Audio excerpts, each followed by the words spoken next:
स्वागत है इंदिरा चौधरी गिठाला जी का ऑर्डिनरी दी ललन टॉक के अंदर। इंदिरा चौधरी गिठाला जी का एक वीडियो काफी वायरल हो रहा है सोशल मीडिया पे, जिसमें उन्होंने रैश ड्राइविंग को लेकर एक बहुत बड़ी बात कही है। जैसा कि इंदिरा जी आप जानती हैं कि 199 देशों में से इंडिया में एक्सीडेंट जो होते हैं वो इंडिया नंबर 1 कंट्री है एक्सीडेंट्स के अंदर।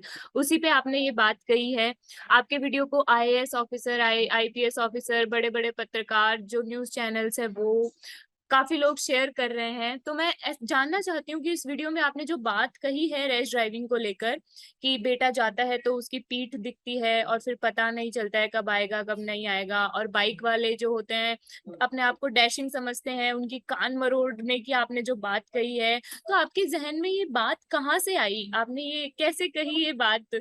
ऐसा कोई इंसिडेंट आपके साथ हुआ या फिर ऐसे ही, मतलब क्या कोई घटना ऐसी हुई थी?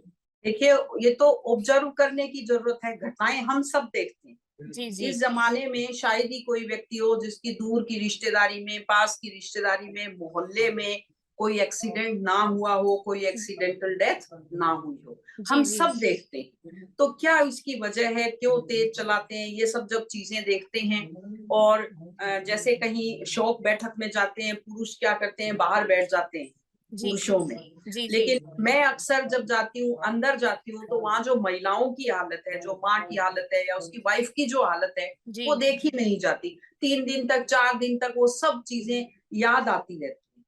तो उससे मुझे इस चीज ने मुझे बहुत स्ट्राइक किया कि कैसे हम लोग कितना सीरियसली लेते हैं। बच्चे को थोड़ी सी चोट लगती है, हॉस्पिटल ले जाते हैं, और यहाँ थोड़ी सी गलती से बच्चे की पूरी लाइफ जा रही है, यंगस्टर्स की, और हम लोग इसको सीरियसली नहीं दे रहे। बस एक खबर बन जाती है और उसके बाद हम लोग फेसबुक पे श्रद्धांजलि डाल देते हैं, घर चले जाते हैं, और जी। उसके बाद वो चीज निपट जाती है। हम लोग उसकी डीपनेस में नहीं जाते कि इसको आखिर रोकने की भी तो रोकने के लिए कुछ करना चाहिए, कुछ सोचना चाहिए। आप खुद जिला अध्यक्ष हैं बीजेपी से, तो आपने जैसे कहा कि रोकने के लिए कुछ करना चाहिए, तो आपने ऐसे कोई उपाय निकाले हैं कि हमें रैश ड्राइविंग को रोकने के लिए क्या करना चाहिए? सरकार के सामने ऐसी कोई बात आपने रखी है? उपाय दो हो सकते हैं। एक तो सामाजिक लेवल पर कि हर व्यक्ति जागरूक हो, दूसरा कि ट्रैफिक रूल्स की पालना हो। तो ट्रैफिक रूल्स की पालना के लिए जहां भी मुझे मौका मिलता है, मैं जिला परिषद सदस्य हूँ।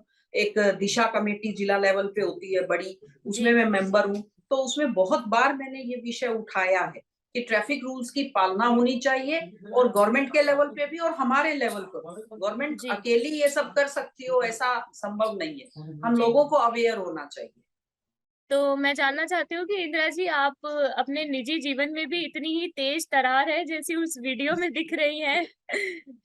देखिए, कई भूमिकाएं होती हैं, है जी ना? जी। विशेषकर महिलाओं की कई भूमिकाएं होती हैं। कहीं हमें बहुत सॉफ्ट होना होता है, कहीं हमें बहुत स्ट्रिक्ट होना होता है। अलग-अलग भूमिका में अलग-अलग टोन की जरूरत होती है, तो जहाँ जैसी जरूरत होती है वैसे ही हो जाते हैं। जी। आप रियल लाइफ में किससे इंस्पायर हैं? कोई ऐसी एम्पावर्ड लेडी, या फिर आपके घर के अंदर कोई महिला ऐसी, या किसी और से आप रियल लाइफ में किससे इंस्पायर्ड हैं? आप वो बताना चाहेंगी? हाँ, बिल्कुल, बहुत सी इंस्पिरेशंस हैं। दुनिया में भी हैं। जैसे हम लोगों ने देखा, सावित्रीबाई फुले थी, जी अमृता देवी बिश्नोई थी। आप जी। देखिए, किसी के दिमाग में नहीं आया कि पेड़ नहीं कटने चाहिए, और अमृता देवी बिश्नोई ने 362 लोगों को साथ लेकर के अपनी जान तक पेड़ों के लिए कुर्बान की। पूरे वर्ल्ड में ऐसा कहीं कोई उदाहरण नहीं मिलेगा। इंस्पिरेशंस हैं, हर तरह के उदाहरण हैं। बस उनको पढ़ने की, थोड़ा सा सोचने की जरूरत है कि हमें भी थोड़ी आवाज किसी चीज के लिए उठानी चाहिए। उठानी बाकी चाहिए। मेरे टीचर्स हैं, मेरे पेरेंट्स हैं, फैमिली हैं, कहीं ना कहीं किसी ना किसी मामले में हर कोई इंस्पिरेशन देता है। जी जी। इंदिरा जी, आज की जो युवा पीढ़ी है, वो ज्यादातर गैम्बलिंग में, ड्रग्स में, या फिर छोटे जो बच्चे होते हैं वो मोबाइल फोन यूज करने में काफी व्यस्त है। इससे हमारा जो आने वाला भारत का जो युवा पीढ़ी है वो काफी, हमें लगता है कि इधर उधर घूम रहा है। तो उनके बारे में आप कुछ कहना चाहेंगे कि बच्चों के, उनके पेरेंट्स को फोन से उनको कैसे दूर रखना चाहिए, या जो युवा पीढ़ी ऑलरेडी ड्रग्स और गैम्बलिंग में घुस चुका है उनको बाहर निकालने के लिए कोई उपाय, या फिर आप कोई कुछ उनके ऊपर बात करना चाहेंगी?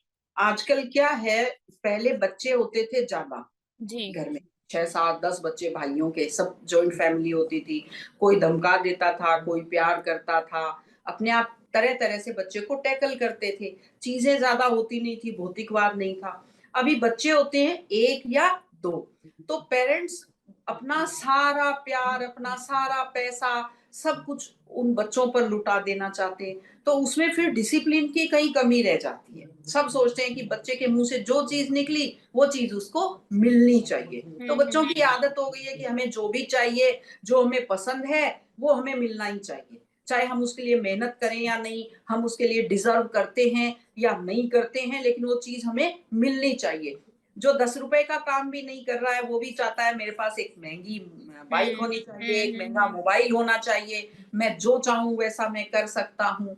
तो ये चीजें हैं, स्ट्रक्चर बहुत ज्यादा बदल गया सोसाइटी का, भौतिकवाद हो गया, चीजें बहुत ज्यादा हो गई। पहले तो लिमिटेड चीजें थी, बच्चों के पास होता ही क्या था, छोटे छोटे खिलौने होते थे। जी अचानक सब चीजें आई और हम लोग डिसिप्लिन बनाकर रख नहीं पाए। जी। गांव की जो लड़कियां होती है वो पढ़ाई के लिए ज्यादातर बाहर नहीं जा पाती हैं, या कई बार ऐसा होता है कि उन्हें जॉब अपॉर्चुनिटीज मिलती है, उनके पेरेंट्स उन्हें नहीं जाने देते हैं। आपने ऐसा देखा होगा, कई बार ऐसा होता ही है। तो आप क्या उनके लिए आवाज उठा रही हैं, क्योंकि वो तो अपने लिए आवाज नहीं उठा पाती हैं? तो उनके लिए कोई मैसेज जो आप उनको, लड़कियों को देना चाहती हो, क्योंकि मोबाइल फोन, जैसे आपने अभी बोला कि सबके पास मोबाइल फोन होता है, तो वो आपकी वो वीडियो तो ये जरूर देखेगी। तो आप उनको कुछ बोलना चाहेंगी? हाँ, देखिए सिनेरियो काफ़ी चेंज हुआ है। हुँ, अभी आप देखिए कॉलेजेस में जो कोर्सेज़ हैं, प्रोफ़ेशनल कोर्सेज़ हैं, उनमें सब में उपस्थिति जो है, वो गर्ल्स की काफ़ी बढ़ी है। यंग लेडीज़ जो हैं, वो जॉब कर रही हैं। जो छोटी जगह, जो कुछ भारत भर में 50, 60, 100 पिछड़े हुए जिले हैं, वहाँ स्थिति अलग है। तो वहाँ पहले हमें एजुकेशन पे जोर देना पड़ेगा, और पेरेंट्स नहीं भी भेजते हैं, उसके पीछे रीज़न ये नहीं है वो चाहते नहीं कि उनकी बेटियाँ प्रोग्रेस करें। इनफैक्ट गर्ल्स की सेफ्टी को लेकर वो लोग चिंतित होते हैं। तो जी, ये भी ज़रूरी है एजुकेशन पर हम फ़ोकस करें, और ये भी ज़रूरी है कि एक सेफ एनवायरनमेंट हर जगह बनाएँ, कि बेटी कहीं भी जाए, वो सेफ रहेगी, ये एन्श्योर करना चाहिए। सेफ्टी की जो आपने बात कही है, हम दिन में, एक दिन में कम बहुत सारी ऐसी खबरें आती है कि यहाँ रेप हो गया है बच्ची का। आज ही मैंने एक ताज़ा-ताज़ा खबर पढ़ी है, दिल्ली के अंदर चलती कार में एक 16 साल की लड़की का रेप हुआ है। तो सेफ्टी इंश्योर करने के लिए लड़कियों को कुछ करना चाहिए कि मैं, मेरी सेफ्टी के लिए मुझे ऐसा ध्यान रखना चाहिए, या फिर पब्लिक को ऐसा करना चाहिए कि भई लड़की बाहर आई है पढ़ने के लिए, या किसको कदम उठाना चाहिए? दोनों तीनों चीज़ें हैं। जी। गर्ल्स को भी हमें बचपन से ये सिखाना चाहिए कि आप कुछ अलग हैं, और आपको अलग तरह से अपनी सेफ्टी के लिए अलर्ट रहना चाहिए। जी। अलर्ट होने की बहुत ज़रूरी है। ऐसा नहीं है कि केवल आप जूडो कराटे सिखा देंगे और वो बच्ची सेफ हो जाएगी। हुँ, हुँ। मेंटली अलर्ट रहे, उसको ये पता होना चाहिए कि मेरी सेफ्टी को कहाँ चैलेंज है, हुँ, कहाँ मैं हुँ। किसी डेंजर ज़ोन में मैं जा रही हूँ। ये पता होना चाहिए, हुँ, उसको हुँ। मानसिक रूप से हम तैयार करें, किसी के झांसे में नहीं आएँ, बहकावे में नहीं आएँ, किस तरह से कहाँ किससे लिफ्ट लेनी है, नहीं लेनी है, क्या करना है। और बाकी तो समाज की भी ज़िम्मेवारी है, और रूल एंड उसका कानून व्यवस्था का भी ये प्रश्न है ही। बहुत सारे आयाम हैं, सभी आयामों पर काम करने की ज़रूरत है। अब जी। छोटी-छोटी बच्चियों के साथ जो घटनाएँ हो रही हैं, ये तो एक सामाजिक विकृति है।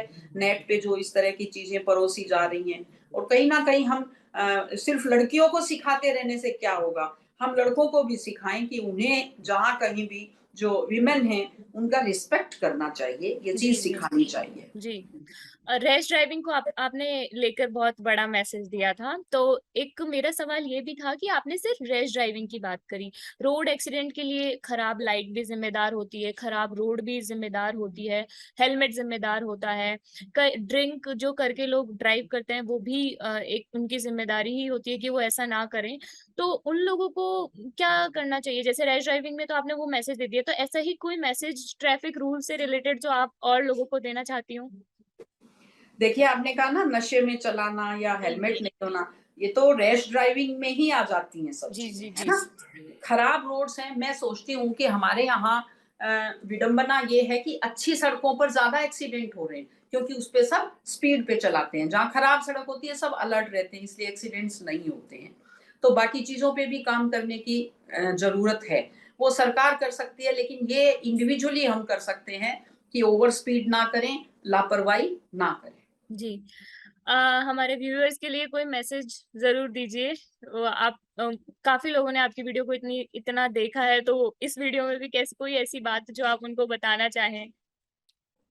बिल्कुल, मैं आप सबसे ये कहना चाहती हूँ, आप आस-पास देखिए, कितनी तरह के जीव-जंतु हैं, छोटे से हुँ। लेकर बड़े तक। जी, जी। और इंसान, ह्यूमन लाइफ जो है, वो श्रेष्ठतम है और ये हमें ईश्वर ने दी है, हमने तय नहीं किया हम इंसान बनेंगे। जी, जी। तो ईश्वर का दिया गया ये जो गिफ्ट है, उसकी वैल्यू समझनी चाहिए और ये समझना चाहिए, इस पर थोड़ा-थोड़ा हक समाज का भी है। जो लोग सोशल वर्क आज हम लोग बाहर निकल रहे हैं, आप या मैं, तो इसमें पहले जो लोग सोशल वर्क करके गए हैं, उनका बहुत बड़ा योगदान है।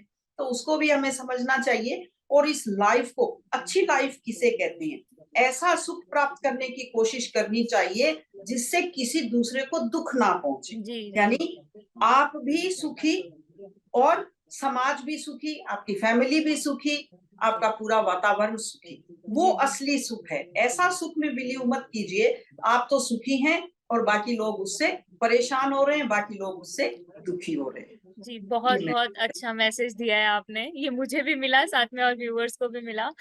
शुक्रिया इंदिरा जी, आपका ऑर्डिनरी से जुड़ने के लिए बहुत-बहुत धन्यवाद। आपका भी ढेर सारा धन्यवाद, ढेर सारा धन्यवाद। अभिनंदन। नमस्कार। नमस्कार।